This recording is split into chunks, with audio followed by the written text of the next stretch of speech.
최근 미국 유타주의 한 사막에서 아주 흥미로운 물체가 발견되면서 큰 이슈가 됐죠. 지난 2020년 11월 18일 유타주 야생동물을 관리하는 공무원들이 사막을 돌아다니다가 아주 이상한 걸 발견합니다. 사막에 뜬금없이 3m 높이의 아주 거대한 조형물이 서 있었죠. 마치 스탠리 큐브릭 감독의 SF 작품 2001 스페이스 오디세이에 나오는 모노리스를 떠올리게 하는데요. 이 영화 속 모노리스는 유인원부터 시작해서 인류가 중요한 진화의 분기점을 맞이할 때마다 인류를 더 먼 우주로 인도하는 외계인들의 상징물로 등장합니다. 한때 애플에서 이 모노리스를 참고해서 아이폰을 디자인했다는 이야기도 있었죠. 그런데 마침 지금 지구가 한창 고통받고 있는 이 시국에 이 수상한 물체가 등장한 거죠. 누가, 언제, 대체 왜 이런 조형물을 세운 건지는 전혀 알려져 있지 않습니다. 마침 지금의 혼란스러운 시국과 맞물리면서 위기에 빠진 인류를 구원하거나 우리에게 어떤 경고의 메시지를 주기 위한 외계인들의 모노리스라는 이야기를 하기도 합니다. 그런데 이번 유타주 사막에 등장한 모노리스 못지않게 지금까지도 여전히 천문학자들 사이에서도 풀리지 않는 미스터리로 남아있는 대우주적인 사건이 하나 있었습니다. 아직까지도 적지 않은 사람들이 외계인들이 보낸 인공적인 신호였다고 생각하고 있는 1977년 와우 시그널 사건이죠. 그런데 최근 이 와우 시그널의 정체로 추정되는 새로운 천체가 제시되었습니다. 과연 이 와우 시그널은 정말 외계 문명이 우리 지구를 향해 보낸 편지였을까요? 우주먼지 현자타임즈, 오늘은 아직까지도 풀리지 않고 있는 이 우주 벨튀 사건, 바로 와우 시그널에 관한 이야기입니다. 20세기 중반 세계대전이 점점 끝나가면서 전쟁 때 한창 활용했던 전파 안테나들이 남아돌기 시작했죠. 그런 남는 전파 안테나들을 활용해서 이제 전쟁이 아니라 우주를 바라보는 데 사용하는 전파 천문학의 시대가 시작됩니다. 그러면서 일부 전파 천문학자들은 이런 생각을 하게 되었죠. 만약 저 우주 어딘가 우리 인류처럼 나름의 기술과 문명을 갖고 살아가는 외계 문명이 존재한다면 어쩌면 그들도 우리와 마찬가지로 전파로 신호를 주고받는 그런 문명을 갖고 있지 않을까 하는 거죠. 그래서 만약 어떤 외계 문명이 흘려보낸 전파 신호를 우리가 포착할 수 있다면 외계 문명의 존재를 확인할 수 있다고 생각했죠. 그렇게 외계 지적 문명의 신호를 탐색하는 세티 프로젝트가 시작되었습니다. 이후 세티 프로젝트의 일환으로 1963년 오하이오 웨슬리언 대학교 부지 안에 아주 거대한 전파 천문대가 하나 지어졌죠. 103 곱하기 33m 크기의 아주 거대한 직사각형 모양의 안테나, 바로 빅 이어 전파 천문대였습니다. 이름 그대로 빅 이어, 우주 사방에서 날아오는 여러 전파 시그널을 모두 엿듣는 아주 커다란 귀가 되겠다는 그런 뜻이었죠. 그런데 이 귀 큰 천문대가 지어지고 나서 14년이 흐른 1977년 8월 15일 아주 흥미로운 사건이 벌어집니다. 갑자기 안테나로 아주 강한 전파 시그널이 포착된 거죠. 이게 그 당시 포착된 시그널을 기록한 기록지인데요. 여기 써있는 숫자와 알파벳들이 각각 시그널의 세기를 나타냅니다. 트럼프 카드 숫자 매기는 것처럼 숫자 1부터 시작해서 9까지 쭉 가다가 그 이상으로 더 강한 시그널들은 이제 알파벳으로 표기를 하는 거죠. 그런데 보면 보통 1이나 2 정도의 아주 미미한 노이즈 속에서 확실하게 눈에 띄는 부분이 하나 있습니다. 이렇게 알파벳으로까지 표시할 정도로 순간 엄청 강한 전파 신호가 잡힌 거죠. 평범한 자연적인 노이즈가 아니라 어떤 강한 전파 신호가 우리 지구를 정조준해서 날아온 것 같은 느낌이 들 정도였죠. 특히나 세티 프로젝트가 시작되고 나서 얼마 지나지 않았던 시점이었기 때문에 당초 예상보다 훨씬 빠르게 외계 문명을 발견했다는 기대를 품게 만들었죠. 당시 이 데이터를 처음 확인했던 전파 천문학자 제리 이만은 너무 깜짝 놀란 나머지 이 기록지 위에다가 직접 빨간 펜으로 이렇게 표시를 하기도 했습니다. 와우.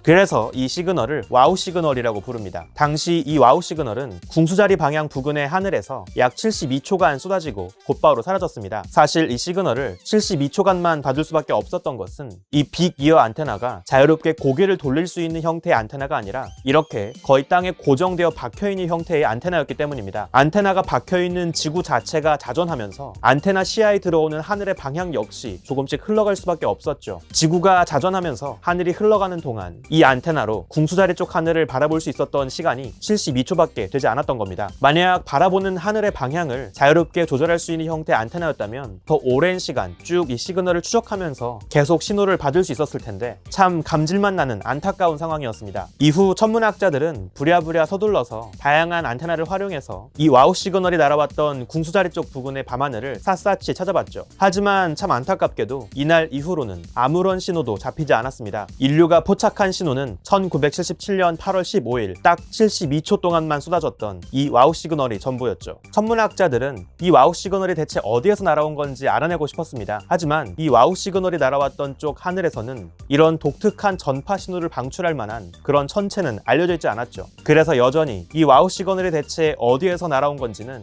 풀리지 않는 미스테리로 남아 있습니다. 하지만 이후로 여러 다양한 후속 관측과 연구가 이루어지면서 이 와우 시그널의 정체로 의심되는 것들이 몇 가지 거론된 적이 있습니다. 그중 최근에 제시되었던 가장 대표적인 가설 중 하나가 우연히 당시 궁수자리 부근의 하늘을 지나가다가 포착된 혜성에 의한 것이란 가설이 있죠. 2016년 천문학자 안토니오 페리스의 연구팀에서 이 혜성 가설을 제안했습니다. 연구팀은 지구 주변을 지나가는 혜성들의 궤도를 쭉 추적해서 1977년 당시 이 혜성들이 지구의 하늘에서 어디를 지나가고 있었는지를 확인했죠. 그 결과 266P 크리스텐슨과 335P 깁스 이 두 주기 혜성이 1977년 8월 15일 당시 와우 시그널이 포착되었던 바로 그 지점에서 약 2도가량 이내 범위 안에 하늘을 지나가고 있었다는 것을 확인했죠. 이 두 혜성은 각각 2006년 그리고 2008년이 되어서야 발견된 혜성입니다. 만약 정말로 이 혜성들이 와우 시그널의 범인이었다면 왜 당시에는 바로 이 시그널의 정체가 무엇인지 알 수 없었는지를 이해할 수 있죠. 또 혜성들은 계속 궤도를 돌면서 지구의 하늘에서 목격되는 위치가 변하기 때문에 왜 당시 그날 이후로는 동일한 방향에서 왜 전파 신호를 볼 수 없었는지를 이해할 수 있죠. 이 두 주기 혜성은 각자의 궤도를 돌면서 2016년 11월과 2017년 2월에도 지구의 하늘에 등장했죠. 그래서 천문학자들은 이 혜성 가설을 검증해보기 위해서 두 혜성에서 와우 시그널 때 포착된 것과 똑같은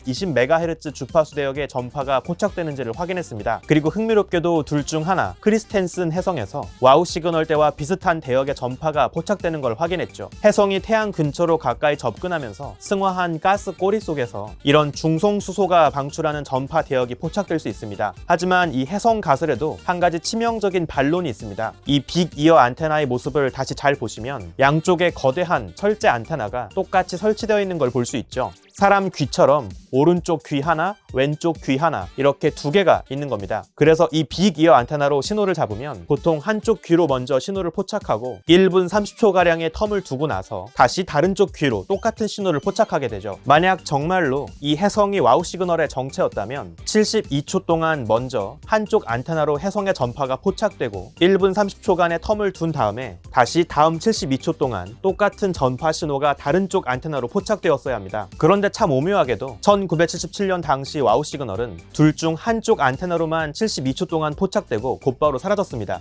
그러니까 분명 귀를 두 개 다 열어놓고서 전파를 들었는데 한쪽 귀로만 신호를 듣고 다른 쪽 귀로는 신호를 받지 못한 겁니다. 즉 오랫동안 연속적으로 전파 신호가 방출되는 자연현상이 아니라 갑작스럽게 신호가 뚝 끊긴 굉장히 부자연스러운 뭔가 빠른 속도로 변화하는 그런 현상이었다는 거죠. 그래서 여전히 다른 가능성들도 배제할 수 없습니다. 그런데 최근 이 와우 시그널의 정체에 관해서 또 다른 새로운 가설이 등장했는데요. 이번 새로운 주장은 가이아 위성이 올라가서 새롭게 완성한 우리 은하 속 별들의 지도를 기반으로 하고 있습니다. 가이아 미션은 2013년 우주에 올라가서 우리 은하 속 별들의 정밀한 지도를 그리고 있는데요. 지금까지 무려 13억 개에 달하는 별들의 정밀한 공간 분포와 움직임에 관한 아주 방대한 데이터베이스를 축적하고 있죠. 지금껏 가장 세밀한 우리 은하의 지도라고 볼 수 있습니다. 가이아 미션을 통해서 이전까지 알지 못했던 별들이 새롭게 지도에 추가되기도 하고요. 또 별들이 우주 공간 속에서 어떤 방향과 어떤 속도로 움직이고 있는지 그 정확한 움직임을 추적할 수 있기 때문에 이 별들의 움직임을 거꾸로 거슬러서 과거에는 이 별들이 지구의 밤하늘에서 어느 자리에서 보였어야 하는지도 확인할 수 있죠. 이런 간단한 분석을 통해서 확인해 보니까 와우 시그널이 날아왔던 바로 그 자리의 하늘에서 이전까지 알지 못했던 새로운 별들이 확인된 거죠. 게다가 그 중에는 우리 태양과 사이즈나 온도, 전반적인 특징이 굉장히 비슷한 쌍둥이 태양별도 존재합니다. 와우 시그널의 용의자로 새롭게 등장한 이 별은 1800광년 거리에 떨어진 별인데요. 아쉽게도 아직 이 별은 그 곁에 외계 행성이 있는지 없는지 존재 여부가 확인되지 않은 별입니다. 그래서 앞으로 추가 관측을 통해서 정말 이 별 곁에 생명체가 살 법한 외계 행성이 존재하고 있는지, 또 이 별에서 와우 시그널 때와 마찬가지로 독특한 전파 신호가 송출되는지를 확인해 볼 필요가 있겠죠.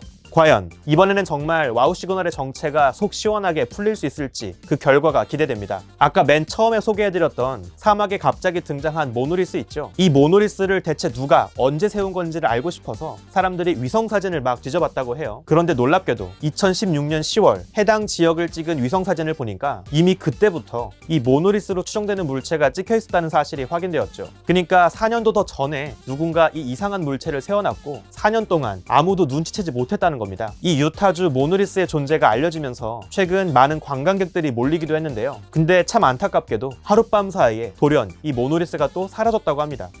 코로나만 아니었어도 저도 한번 꼭 가봤을 텐데 참 아쉽네요. 갑자기 등장해서 갑자기 사라진 모노리스, 정말 미스테리 그 자체인 것 같습니다. 1977년 지구로 날아왔던 와우 시그널, 그리고 이번 유타주 사막에 등장한 모노리스 기둥, 또 그 사이에 지구로 날아왔던 수많은 흥미로운 전파 신호들, 어쩌면 그간 우리 지구로 날아왔던 이 다양한 시그널들 중에는 정말 어떤 외계 문명이 우리 지구를 향해서 보낸 메시지가 섞였을지도 모르겠죠. 아쉽게도 우리가 그 신호를 눈치채지 못하고 한 귀로 듣고 한 귀로 흘려버린 바람에 의도치 않게 외계인들의 편지를 일십했던 것일지도 모르겠습니다. 언젠가 뒤늦게나마 외계인들이 보낸 메시지를 해독해서 우리가 그들에게 답장을 보낼 수 있는 날이 올 수 있을까요? 부디 너그럽게 우리의 뒤늦은 답장을 받아줄 수 있는 그런 너그러운 마음의 외계인이기를 바라야 할 것 같네요. 우주먼지 현자타임즈, 오늘은 여기에서 마칩니다. 구독과 좋아요도 부탁드릴게요. 우주먼지 여러분, 감사합니다. 안녕.